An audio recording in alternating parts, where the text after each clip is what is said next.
Assalamualaikum Alhamdulillahirabbil alamin wa bihi nasta'in ala umuri dunya waddin wa usalli wa usallim ala nabiyyina Muhammadin wa ala alihi wa ashabihi wa man tabi'ahum bi ihsanin ila yaumiddin amma ba'du.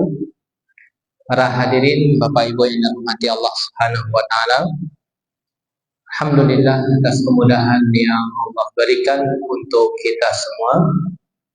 Kita bisa kembali menyisihkan sebagian waktu kita di asar Sabtu ini. Semoga waktu kita, tenaga kita ini dijadikan sebagai pahala dan amal soleh untuk kita semuanya. Kemudian bersalawat kita kepada Nabi besar kita, Nabi Muhammad sallallahu alaihi wasallam. Semoga selalu tersampaikan kepada beliau, kepada sahabat beliau, kepada keluarga beliau dan orang-orang yang mengikuti sunnah beliau. Para hadirin yang dirahmati Allah Subhanahu wa taala, kita lanjutkan membaca kumpulan hadis arba'in karangan Al-Imam An-Nawawi rahimahullah. Pada pertemuan yang lalu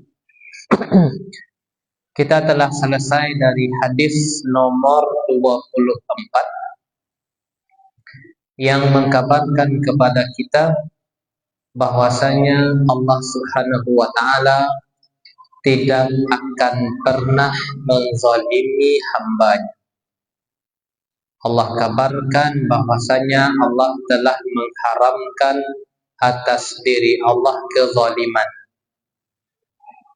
Sehingga apapun yang Allah putuskan untuk hamba-Nya, keberhasilan, kegagalan, kesehatan, sakit, hujan, panas, seterusnya, itu bukanlah merupakan kezaliman dari Allah. Bahkan adanya neraka itu bukan sebagai bentuk kezaliman dari Allah, akan tetapi sebagai bentuk keadilan. Allah tidaklah menzalimi hamba-Nya, akan tetapi yang zalim itu siapa? Yang zalim itu hamba sendiri. Itu telah berlalu pembahasan kita. Sekarang kita masuk hadis yang ke-25.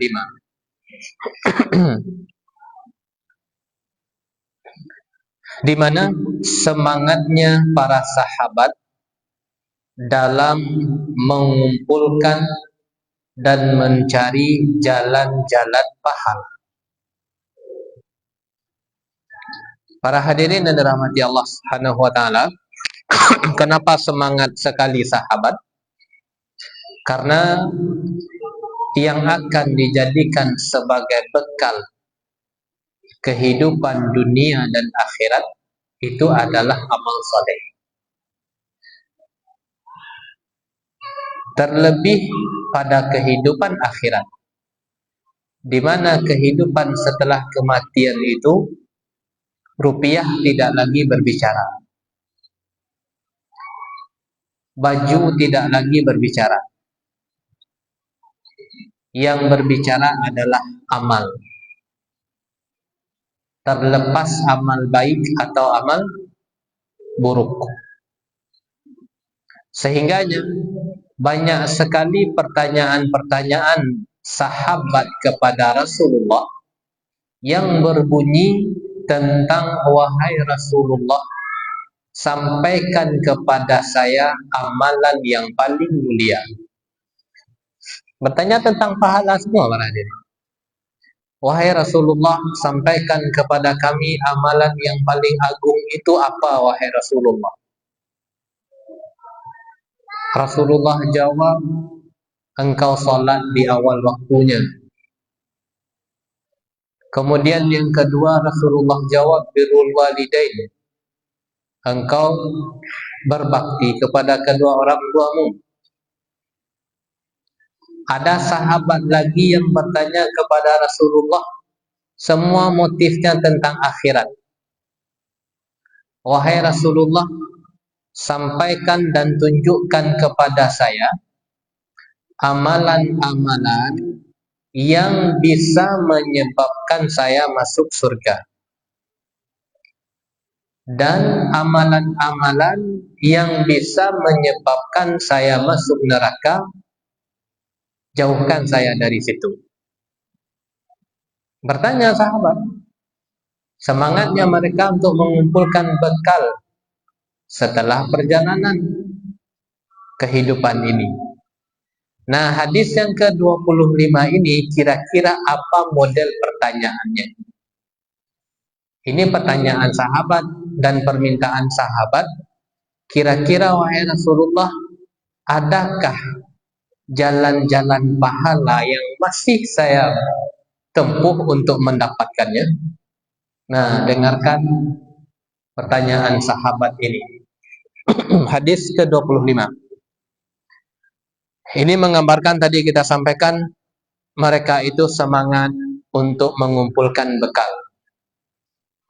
Hari di mana tidak ada pertolongan di situ, hari di mana tidak ada hubungan nasab, tidak ada saling bertanya, keadaan yang lebih genting, butuh untuk berbekal.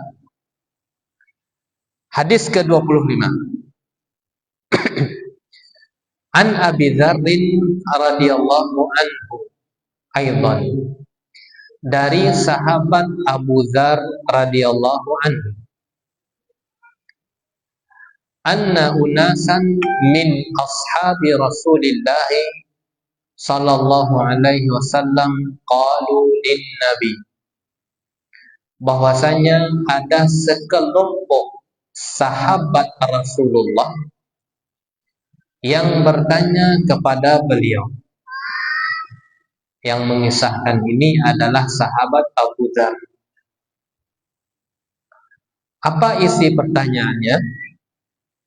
Wahai Rasulullah, ya Rasulullah, wahai Rasulullah, zahaba ahlud dusuri bil ujuri.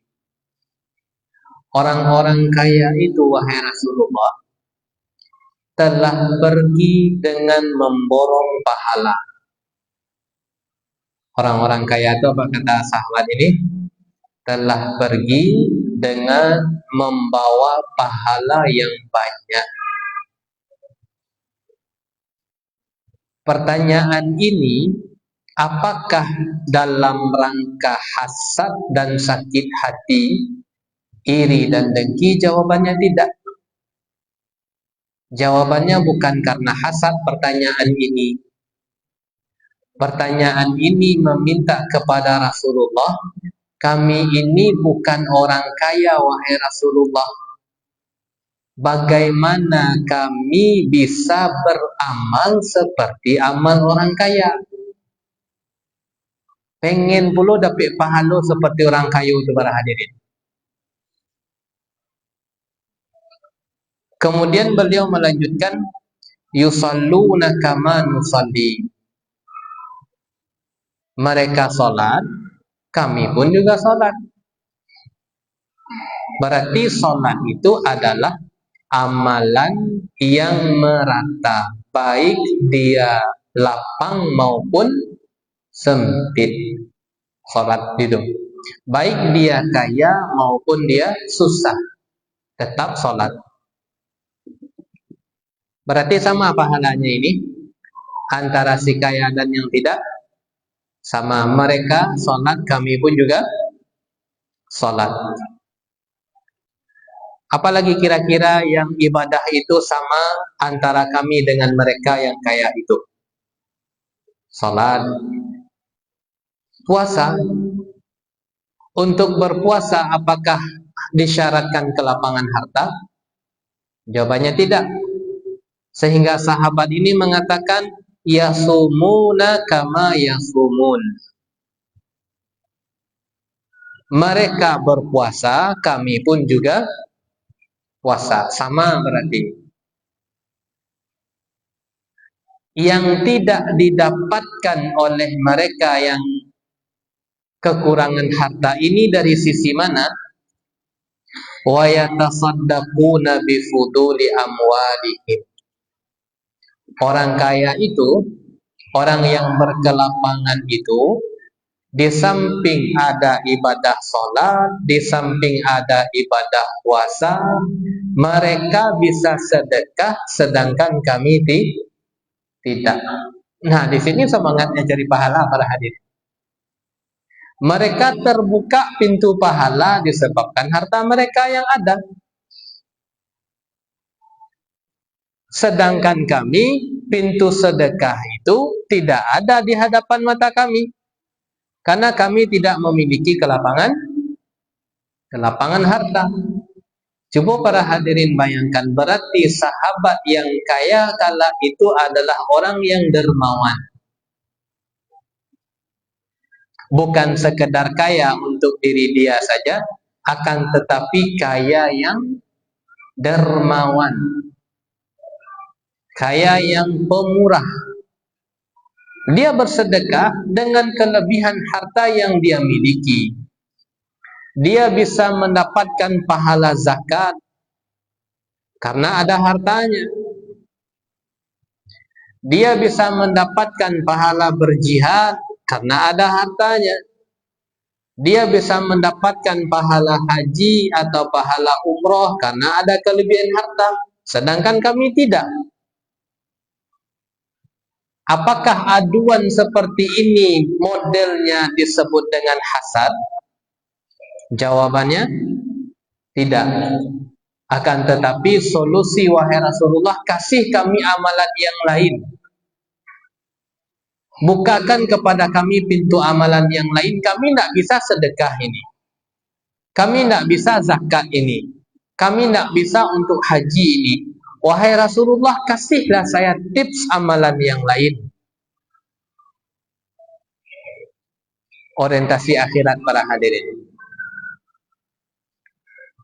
Orientasi mengumpulkan pahala sebanyak mungkin selama hidup. Bukakan. Kami pengen bertambah pahala kami. Namun kami tidak bisa sedekah, wahai Rasulullah. Bukakan kepada kami. Apa jawaban Rasulullah sallallahu alaihi wasallam? Yang pertama, beliau sampaikan jawaban ini, awalaisa qad ja'alallahu lakum ma tasaddaquna bihi. Bukankah Allah telah menjadikan untuk kalian perkara-perkara yang bisa kalian bersedekah dengannya. Aduh, pintu sedekah itu tenang saja. Allah telah membuka untuk kalian pintu-pintu sedekah tersebut. Apa itu pintu sedekah tersebut? Yang pertama, inna bikulli tasbihatin sadaqatun. Bertasbihlah engkau. Terbuka pintu amal, terbuka. Perbanyak ucapan subhanallah. Satu. Wa kulli takbiratin sadaqah. Dan setiap takbir itu bernilai sedekah. Dua. Allahu Akbar itu bernilai sedekah. Wa kulli tahmidatin sadaqatun. Dan setiap ucapan tahmid engkau itu bernilai sedekah, yaitu ucapan alhamdulillah. Sudah berapa? 3 ya. Tasbih, takbir, tahmid. 3. Wa kulli tahlilatin sadaqah. Dan setiap tahlil itu bernilai sedekah. Tahlil itu ucapan la ilaha illallah. Sudah 4. Wa amrun bil ma'rufi sadaqah.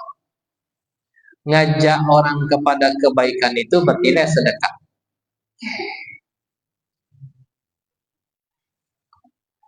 Yang selanjutnya, wa nahyun an munkarin sadaqah. engkau cegah orang untuk berbuat keburukan itu bernilai sedekah. Sudah 7 ya. Wa fi bud'i ahadikum sadaqah. Bahkan Rasulullah lebih lanjut menyampaikan hubungan suami istri itu bernilai sedekah. Lebih lanjut ini yang tak tabayang dek sahabat para hadirin. Amalkan ini, kembangkan. Kemudian sahabat yang berkumpul itu bertanya mendengar, masa iya? Ya Rasulullah, ayati ahaduna syahwatahu wa yakunu lahu fiha ajrun. Wahai Rasulullah, masa iya orang yang menuntaskan syahwatnya, masa ia dapat pahala? Tuntas syahwat, masa dapat pahala? Sahabat ini kaget mendengarnya. Syahwat tuntas kok dapat pahala? Baik, lawan dari pahala apa? Dosa, ya. Lawan dari pahala dosa. Kemudian Rasulullah mendengar pertanyaan itu, Rasulullah jawab dengan jawaban yang terbalik. Bukankah seseorang kalau menuntaskan syahwatnya dengan yang haram dia berdosa? Sahabat bingung, masa iya perkara syahwat itu berpahala, dapat pahala sedekah? Masa iya? Kemudian Rasulullah kasih gambaran. Bukankah orang yang meletakkan syahwatnya pada yang haram itu berdosa? Berdosa enggak orang berzina itu berhadirin? Iya, orang berzina itu berdosa. Bahkan termasuk dosa besar itu. Bahkan itu adalah jalan yang terburuk itu. Bahkan itu adalah Al-Quran sampaikan dalam surat Ma'arij, barang siapa yang mencari pelampiasan di luar ikatan pernikahan dan ikatan perbudakan, faulaika humul adun, maka mereka itu adalah orang-orang yang melampaui batas. Karena kebolehan untuk meletakkan syahwat itu cuma 2 pintu. Pintu pertama adalah pintu akad pernikahan. Pintu yang kedua adalah perbudakan. Di luar dari itu, maka Allah vonis mereka, Allah sampaikan faulaika humul adun. Mereka itu adalah orang yang melampaui batas. Sehingga perzinahan 1, perselingkuhan, pacaran 3, LGBT 4. Itu semuanya faulaika humul adun. Mereka itu adalah semua melampaui batas. 4 itu contohnya. Perzinahan, perselingkuhan, pacaran, LGBT. Mereka melampaui batas. Sehingga keharaman LGBT itu sudah ada dalam Al-Quran. Sudah ada di dalam Al-Quran mengharamkan itu atas keumuman. Barang siapa yang mencari di luar itu, di luar apa maksudnya? Di luar akad pernikahan dan di luar akad perbudakan, faulaika humul adun. Mereka itu adalah orang-orang yang melampaui batas. Melampaui batas, hamba-hamba Allah yang melampaui batas. Terlampiaskan syahwatnya betul, dan namun dia berdosa. Terlampiaskan syahwatnya berpahala. Sahabat kaget, masa ia terlampiaskan syahwatnya dia berpahala? Rasulullah kasih gambaran, itu orang yang melampiaskan syahwatnya dalam perkara yang haram, dosa enggak dia? Iya, dosa. Dengan demikian Rasulullah katakan, fakadzalika idza wada'aha fil halal.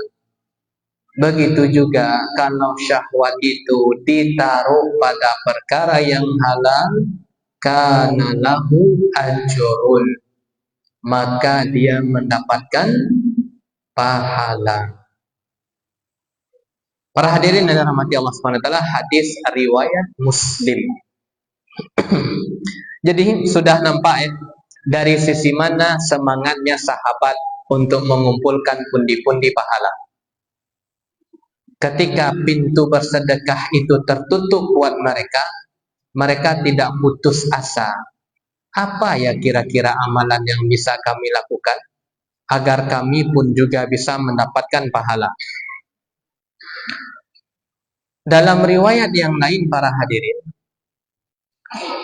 amalan tips-tips ini, tasbih, tahmid, itu bocor pula kepada orang kaya.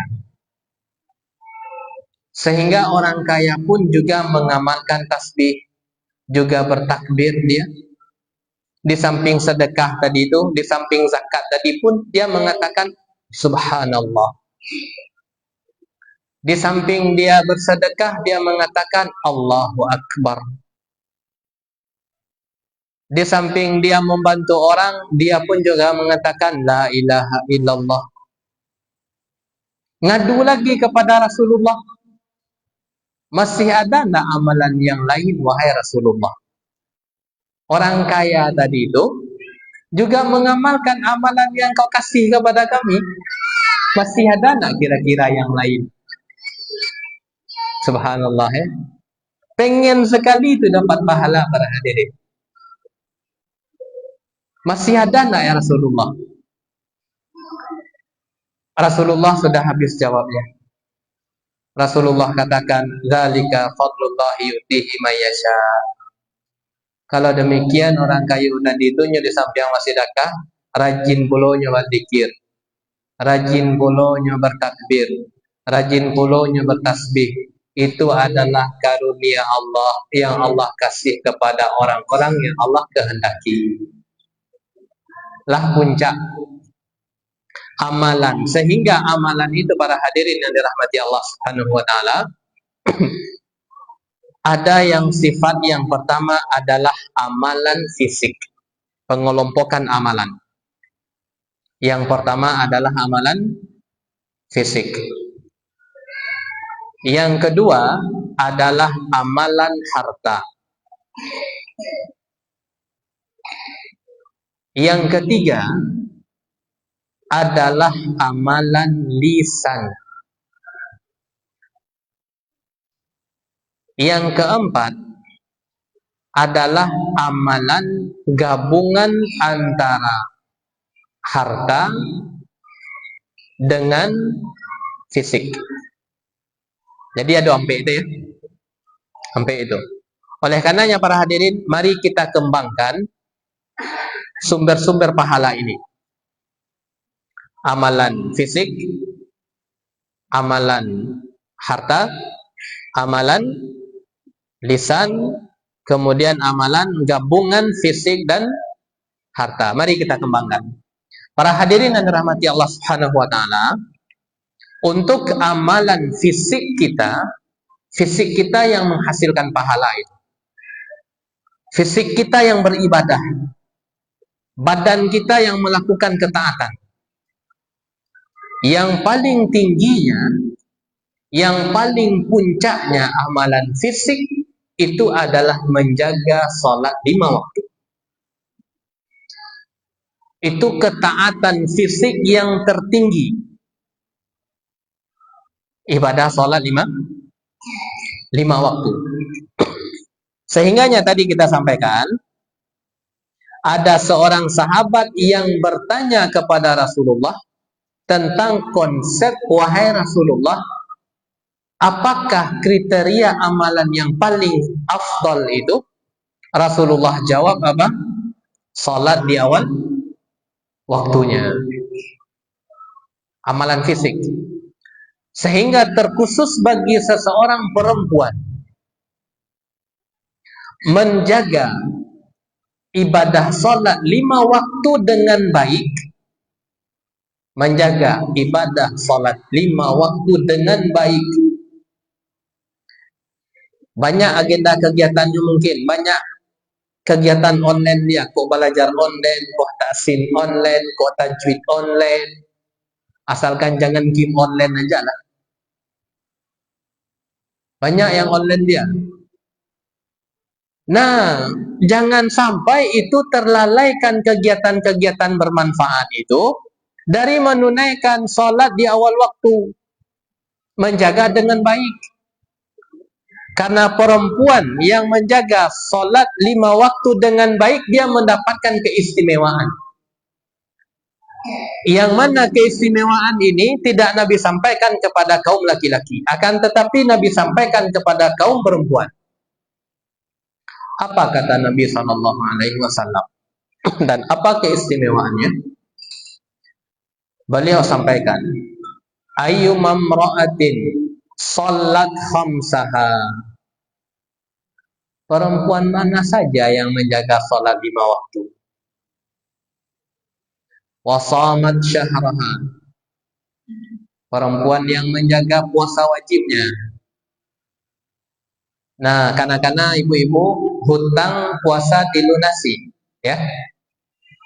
Hutang puasa disebabkan haid, disebabkan nifas, disebabkan menyusui, meskipun itu 3 tahun yang lalu, ganti. Untuk mendapatkan keistimewaan ini diingat-ingat, ya. Karena orang itu sudah wajib berpuasa kalau dia sudah balik. Ketika duduk di SMP mungkin sudah balik, tapi nggak ada kepikiran untuk mengganti kanak-kanak para hadirin. Sudah duduk di SMA, sudah kuliah, perhatikan itu kewajiban. Karena Nabi sampaikan menjaga sholat 5 waktu, menjaga puasa wajib 2, wa hafizat farjaha, menjaga kesucian diri dia 3. Dia tidak akan interaksi bergampangan dengan lawan jenis dia. Kemudian kalau dia sudah menikah, wa ata'at ba'laha, dia berusaha untuk menjadi istri yang patuh kepada suaminya kalau dia sudah nikah. 4 amalan pokok bagi kehidupan seorang perempuan. 4 amalan pokok bagi kehidupan seorang perempuan. Jaga solat dengan baik, jaga puasa wajib dengan baik, ko ado yang anu diganti-ganti dan kanak-kanak. Kemudian jaga kesucian diri dengan baik, baik dia yang sudah menikah maupun yang belum menikah, jaga itu kesucian diri, tidak bergampangan. Kemudian kalau dia sudah memasuki dunia pernikahan, dia berusaha untuk menjadi wanita yang taat. Apa balasannya? Qila laha, besok di hari akhirat, karena semua kita akan meninggal dunia, baik dia laki-laki maupun dia perempuan, dia akan masuk kubur. Baik dia laki-laki maupun dia perempuan, dia akan dibangkitkan menuju padang mahsyar untuk dimasukkan ke finish yang terakhir, surga atau neraka. Itu finish yang terakhir itu. Perjalanan kita, lika-liku kehidupan kita, bermuaranya kepada kalau tidak surga, kalau tidak neraka. Sedangkan perempuan yang kala hidup di atas dunia, dia komitmen dengan perkara yang kita sebutkan. Komitmen sekali dia dengan perkara-perkara yang kita sebutkan tadi. Salat, puasa, kemudian menjaga kesucian diri. Maka dikatakan kepada dia, qila laha, dikatakan kepadanya, udkhulil jannata min ayyi babin syi'ti, silahkan engkau masuk surga dari pintu manapun yang kamu inginkan. Urusan terserah sekarang buatmu. Kamu mau masuk pintu yang mana? Ya, silahkan. Ada penghormatan buat mereka berarti? Ada. Salah satunya adalah menjaga ibadah fisik, yaitu ibadah salat dan ibadah puasa. Para hadirin yang dirahmati Allah Subhanahu wa taala. Kemudian di antara bentuk amalan fisik lagi, di samping salat, di samping puasa, itu adalah bermajlis ilmu. Bermajlis ilmu. Bermajlis ilmu itu adalah amalan fisik, karena fisik kita yang mendatangi majelis ilmu. Sehingganya para hadirin, kok ada para hadirin punya agenda menuntut ilmu online, agendakan juga untuk hadir di offline. Karena itu fisik kita yang berjalan, fisik kita yang meninggalkan rumah, fisik kita yang meninggalkan tempat kediaman kita. Kita tinggalkan itu, kita kunci pintu, kemudian kita menuju majelis ilmu. Itu selama perjalanan mereka tersebut Allah ridho dengannya.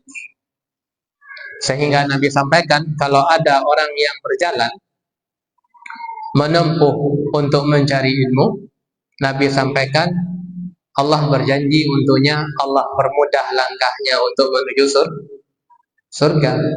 Agendakan ada kajian offline. Baik, itu kelompok ibadah yang pertama. Ibadah fisik ya, ibadah fisik. Kelompok ibadah yang kedua itu adalah ibadah harta. Ibadah harta. Dengan rupiah yang para hadirin punya, para hadirin bisa mendapatkan pahala. Dengan uang yang dipunya, itu bisa mendapatkan pahala. Apa pintu pahalanya? Yang pertama adalah zakat. Kalau untuk zakat, maka persentase yang harus dikeluarkan itu ada ketentuannya. Berapa ketentuannya? Harus 2,5% dari harta yang dimiliki. Berapa itu harta yang dimiliki itu? Udah sampai 1 nisab. Nah, jadilah TMIGO ya. Berapa 1 nisabnya? 1 nisabnya adalah 595 gram perak. Kalau rupiah uang itu, nisabnya adalah 595 gram perak. 1 gram perak berapa? Kisaran ini contoh saja 50.000. Berarti orang-orang yang telah memiliki harta 30 juta ke atas, dan harta 30 juta itu telah berumur 1 tahun, maka para hadirin telah disebut dengan orang kaya menurut versi syariat, meskipun nama kita tidak terdata di majalah Forbes, tapi sudah menjadi orang kaya versi syariat. Tapi catatannya pahamilah, yang 30 juta itu telah bertahan 1 tahun. Nabung, kemudian anggaplah contoh aja sekarang 2026, kita gunakan aja bulan Agustus contoh, padahal menggunakan bulan Hijriah sebenarnya. Sudah terkumpul 30 juta. Sudahkah ada zakat berarti langsung? Belum. Tunggu dulu sampai tahun 2027. Di Agustus 2027, bulan Safar ya, bertahan enggak uang kita yang 30 juta ini? Nah, ini standar orang kayanya para hadirin. 1 tahun ke depan hidup, bertahan enggak? Kalau bertahan itu stabil, bahkan bertambah, para hadirin disebut orang kaya. Karena 1 tahun ke depan itu ada makan, ada minum, ada jajan, ada SPP anak, macam-macam. Namun tabungan tersebut utuh dan stabil. Bahkan berlebih malahan. Inilah yang disebut orang kaya. Tapi kok dapat PT kini 300 juta, apakah ada zakat? Tunggu dulu. Bertahan dan dia 300 juta ini sampai tahun depan. Yang setahun 1 hari lebih, Mas. maka belum dikatakan orang kaya. Orang kaya itu stabil hartanya dari sekarang sampai tahun depan. Karena perhitungan 1 tahun itu ada makan ada minumnya, tidak mengurangi itu simpanan. Maka harta yang ia keluarkan tersebut itu dijadikan sebagai sarana untuk mendapatkan pahala. Baik, itu yang pertama. Yang kedua adalah sedekah. Oleh karenanya, kalau untuk sedekah para hadirin memang tidak harus disyaratkan harta para hadirin mencapai 1 nisab. Latihlah sedekah agak 1.000 dimulai. Agendakan. Ustaz, kepada orang yang minta-minta boleh kasih, dilatih. Karena itu sebenarnya yang kita sedekahkan itulah yang akan menemani kita sebenarnya. Para hadirin bersedekah 3 bulan yang lalu 5.000, beli cilok 5.000 juga 3 bulan yang lalu. Mana yang bertahan kira-kira? Yang sedekah atau yang dimakan? Yang disedekahkan masih bertahan hari ini. Sedangkan yang kita belikan makanan bagaimana statusnya? Sudah habis.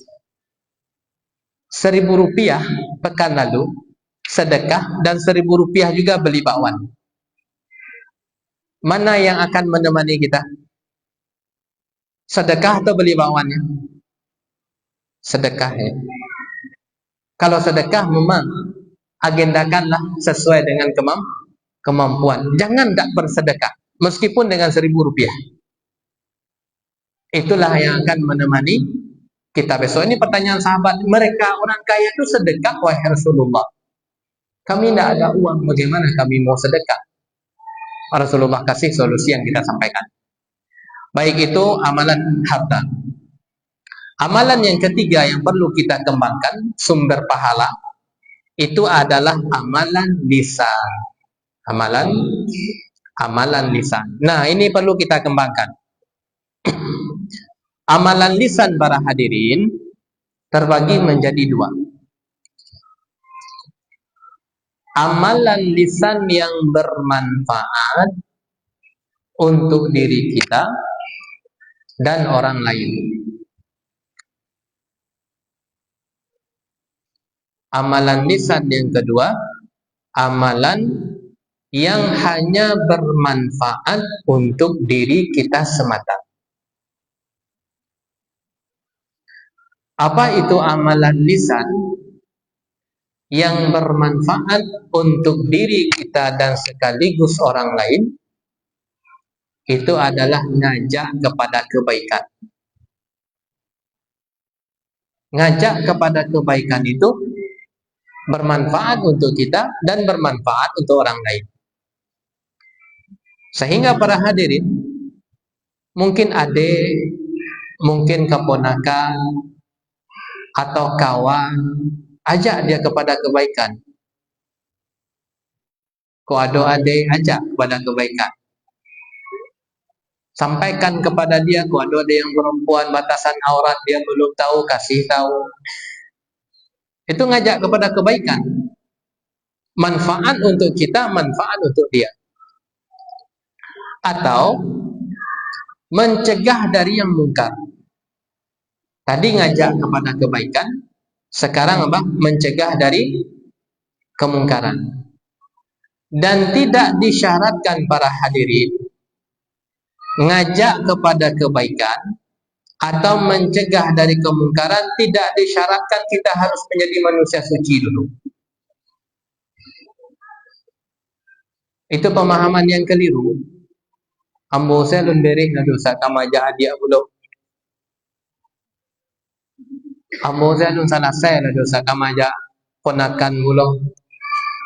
Tidak disyaratkan untuk ngajak kepada kebaikan itu, ngajak orang berhijab, ngajak orang berjilbab, ngajak orang untuk taat, atau ngajak orang untuk meninggalkan keburukan, tidak usahlah. Tinggalkan, itu menuju sarana perzinahan. Itu ungkapan seperti itu tidak disyaratkan kita harus jadi malaikat dulu. Tidak disyaratkan kita harus suci terlebih dahulu. Kalau disyaratkan harus bebas dari dosa, para hadirin, dipastikan tidak ada yang namanya amar ma'ruf dan nahi mungkar. Siapa yang tidak terlepas dari kesalahan, para hadirin? Ya. Siapa di antara kita yang tak pernah melakukan dosa? Andai sekiranya syarat ngajak kepada kebaikan itu, engkau tidak pernah berbuat dosa, tidak akan ada di permukaan bumi. Kecuali Nabi Muhammad Sallallahu Alaihi Wasallam. Namun catatannya adalah kita berusaha untuk mengamalkan apa yang kita ajak dan berusaha untuk meninggalkan apa yang kita larang tadi. Itu aja. Kita berusaha untuk mengamalkan apa yang kita ajak orang tadi itu. Kita berusaha juga untuk meninggalkan apa yang orang kita larang dari perbuatan tersebut. Itu aja yang dituntut. Sehingga pintu ini terbuka. Ketika para hadirin bisa menyampaikan kepada kawan yang lain, bisa ngajak kajian, atau tentang kebaikan yang lain, atau mengingatkan tentang keburukan, itu berpahala untuk para hadirin yang ngajak dan untuk diri dia. Dan inilah salah satu amalan yang tak bakal akan putus, yang disebut dengan ilmu yang bermanfaat. Karena solat kita itu akan terputus dengan kematian. Namun ngajarkan orang solat dapat pahala selalu. Berhijab kita itu dapat pahala ya selama kita hidup. Tapi ngajarkan dan ngajak orang untuk berhijab itu pahala yang tak terputus, para hadirin. Kita ngaji Al-Quran itu pahalanya ketika hidup aja.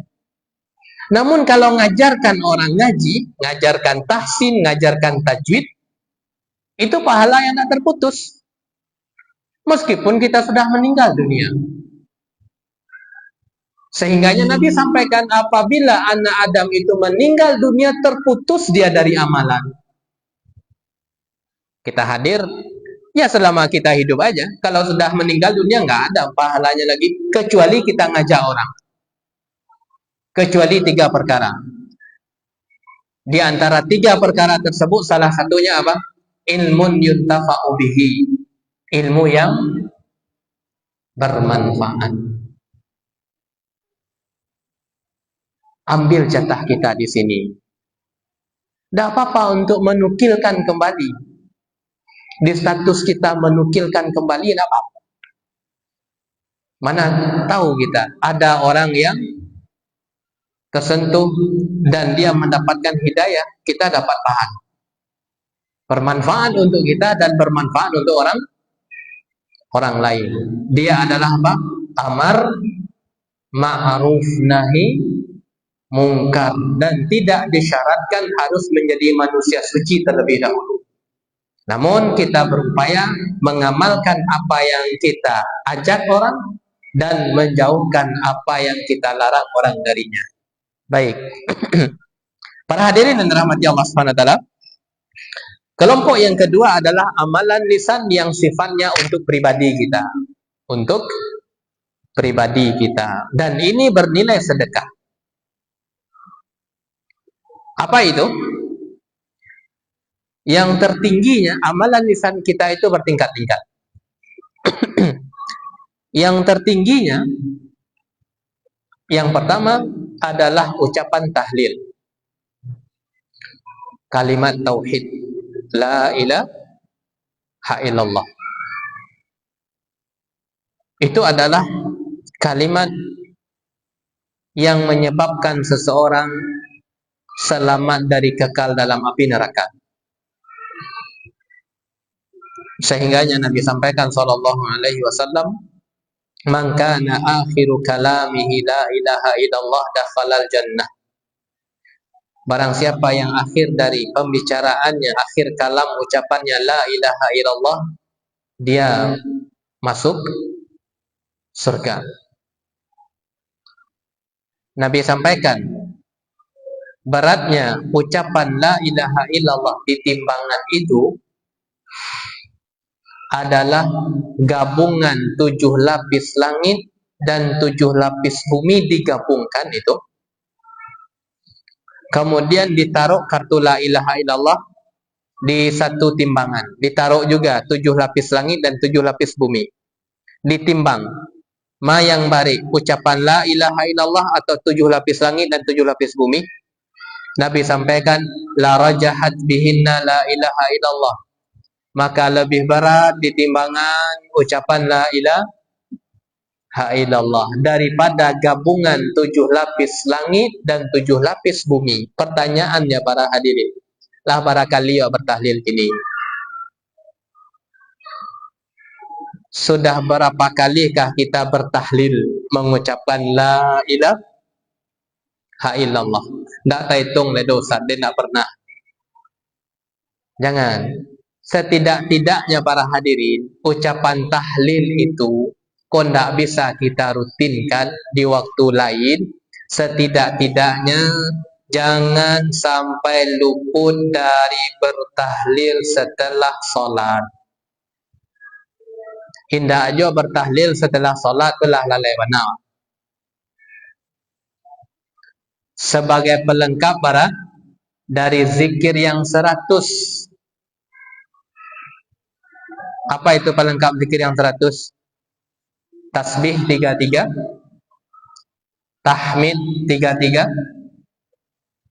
takbir 33. 33 kali 3 99. Man qala tamamal mi'ah, barang siapa yang menggenapkan yang 100-nya dengan ucapan la ilaha illallah wahdahu la syarikalah lahul mulku wa lahul hamdu wa huwa ala kulli syai'in qadir.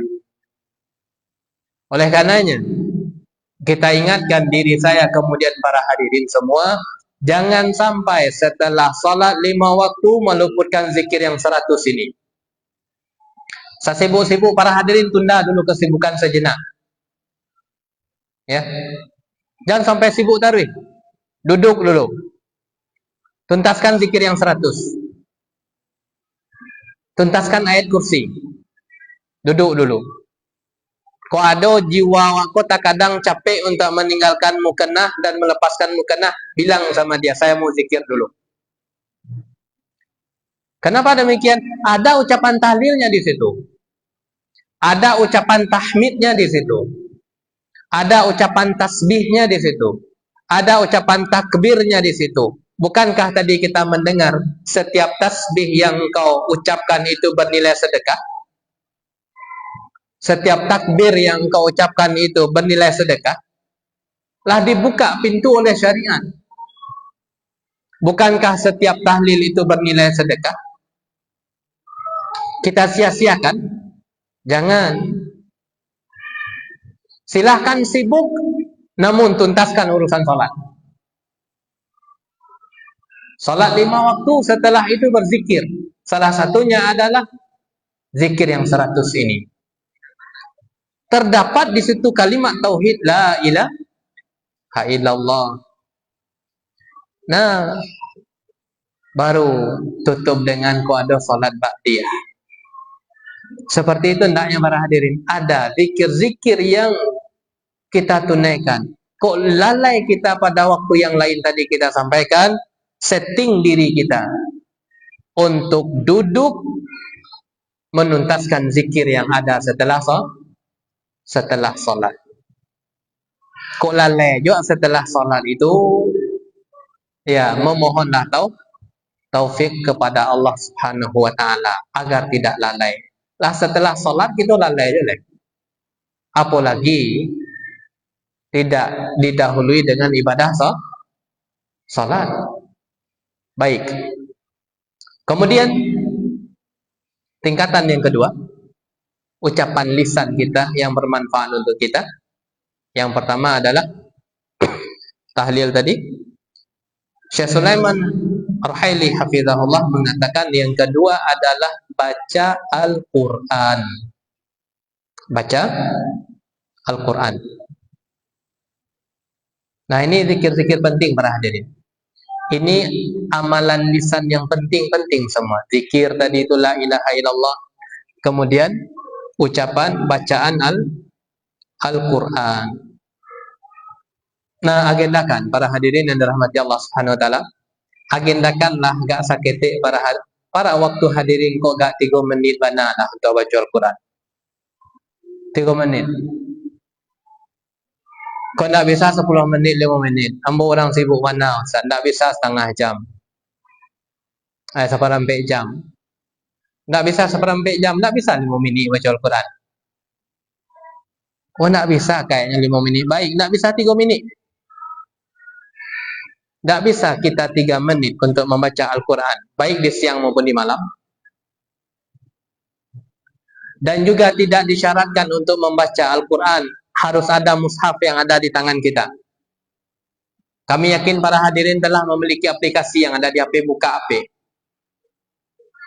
Buka aplikasi Al-Quran.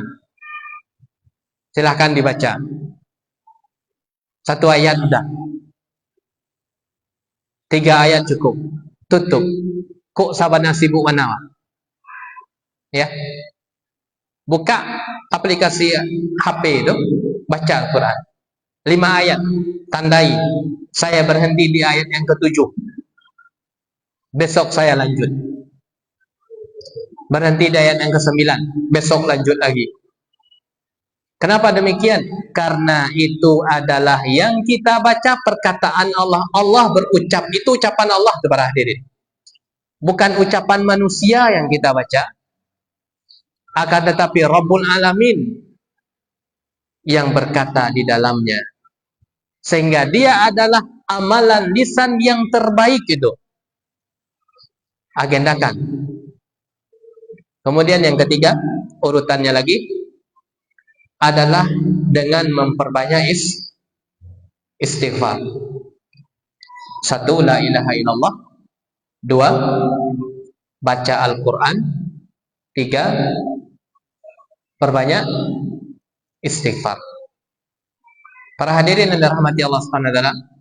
Nah, seperti kaidah tadi, kok lalai kita dari memperbanyak istighfar, seindah-indahnya berucap istighfarlah setelah salat. Sebanyak 3 kali. Salam ke kiri, salam ke kanan. Katakan astaghfirullah, astaghfirullah, astaghfirullah. Tunda dulu menjadi api. Nah, kesampingkan api dulu. Salam, salam, duduk dulu, duduk. Astaghfirullah, astaghfirullah, astaghfirullah. Allahumma antas salam wa minkas salam, tabarakta ya dzal jalali wal ikram. Zikir 100. Subhanallah, subhanallah, subhanallah. Alhamdulillah 33. Allahu akbar 33. Lengkapi la ilaha illallah dan seterusnya. Bara kira-kira waktu yang habis. Ada habis 20 menit. Enggak habis 20 menit. 10 menit palingan. Kok kabakhil pula kita dengan 10 menit para hadirin? Ya. Kok kabakhil pula kita dengan 10 menit itu untuk berzikir? Ya, terlalu jauh kita. Karena ini sahabat tersebut tidak ada punya uang para hadirin, pengen dia mencari pahala, kamalah kamu cari pahala ya. Pintu yang lainnya akan bisa saya mendapatkan pahala. Saya tidak bisa sedekah banyak-banyak. Saya tidak bisa haji, saya tidak bisa umroh, saya tidak bisa jihad. Apalah pahala ya? Didatangi Rasulullah. Bara semangatnya kan mencari membuka pintu pahala para hadirin. Nah, sekarang kita sudah ada. Tinggal kita memohon taufik kepada Allah Subhanahu Wa Taala. Sehingga setelah sholat itu salah satu zikir yang kita baca adalah Allahumma a'inni ala zikrika wa syukrika wa husni ibadatik. Yang itu pun lupa pula gitu. Wahai Allah, bantulah diri hamba untuk bisa berzikir dengan baik. Wa syukrika, wahai Allah, bantu hamba menjadi orang yang bersyukur. Wa husni ibadatik, wahai Allah, bantulah hamba untuk bisa beribadah kepada Engkau dengan baik. Lah doa itu pun kita lupa para hadirin. Bagaimana kita akan menunaikan ibadah senjata itu kita lupakan, yaitu doa. Ingat Allahumma, itu ajaran Nabi, Allahumma inni ala dzikrika wa syukrika wa husni ibadatik. Kemudian urutan yang keempat, satu poin lagi, urutan yang keempat adalah ucapan subhanallah wa bihamdi subhanallah hal azim. Nah, itu dikembangkan para hadirin, kembangkan ibadah fisik kita, kembangkan ibadah harta kita, kemudian kembangkan amalan di lisan. Kalau amalan lisan itu adalah amalan yang paling kondisional dalam mencari pahala. Para hadirin, kau pulang bisa beristighfar, bisa bertahlil, bisa bertahmid, bisa mengatakan astagfirullah. Kondisional sekali. Masuk pundi-pundi pahala tersebut dengan memaksimalkan amalan di lisan. Kemudian amalan yang terakhir itu apa? Amalan gabungan antara fisik dan harta, itu ibadah haji. Ibadah haji itu butuh kepada kekuatan fisik dan butuh juga kepada kelapangan finansial. Begitupun juga dengan ibadah umroh. Baik para hadirin yang dirahmati Allah Subhanahu wa taala, itu adalah di antara cuplikan semangatnya sahabat dalam mengumpulkan pundi-pundi pahala. Berbagai macam redaksi pertanyaan yang diajukan kepada Rasulullah. Salah satunya adalah hadis di 25 ini, wahai Rasulullah, orang kaya telah datang dengan memborong pahala, sedangkan kami tidak bisa banyak melakukannya. Tunjukkanlah kepada kami amalan yang kira-kira kami diberikan juga jalan agar bisa mendapatkan pahala seperti dia. Ketulusan niat dalam mencari pahala. Baik para hadirin dirahmati Allah Subhanahu wa taala, alhamdulillah selesai kita dari hadis ke-25. Sampai di sini pembahasan kita, semoga bermanfaat. Wabillahi taufik. Wassalamualaikum warahmatullahi wabarakatuh.